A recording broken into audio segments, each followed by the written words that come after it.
নমস্কার বন্ধুরা, কেমন আছো? শুভ দুপুর। আজকের রেসিপি আমার চিলি পনির।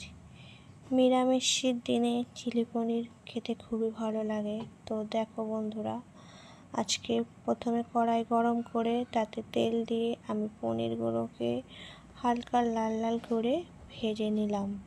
ভেজে এই নেড়ে চেড়ে পনিরগুলোকে তুলে নিচ্ছি। তুলে নিয়ে ভালো করে পনিরগুলোকে তুলে নিয়ে দেখো বন্ধুরা, পনিরগুলোকে তুলে নিলাম। তুলে নিয়ে এরপর এতে অল্প করে একটু রসুন দিলাম। ওই তেলেই রসুনটাকে নেড়ে চেড়ে ভালো করে ভেজে নিলাম। ভেজে নিয়ে ওতে ক্যাপসিকাম কুচোগুলোকে আমি দিয়ে দেবো। ক্যাপসিকাম কুচোগুলোকে দিয়ে ভালো করে নাড়িয়ে চাড়িয়ে আমি ভাজবো।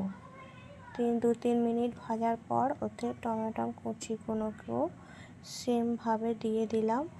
ভালো করে নাড়িয়ে চাড়িয়ে ভেজে নিয়ে ওতে সয়া সস ও টমেটো সস ভালো করে মিশিয়ে রেখেছিলাম, সেটাকে দিয়ে দিলাম। তাতে অল্প পরিমাণ হলুদ গুঁড়ো ও অল্প পরিমাণ লঙ্কার গুঁড়ো দিয়ে ভালো করে নেড়ে চেড়ে তার মধ্যে একটু আদা বাটাটা দিয়ে দিলাম এবং একটু কর্নফ্লাওয়ার আমি অল্প জলে গুলে রেখেছিলাম, সেটাও দিয়ে দিলাম।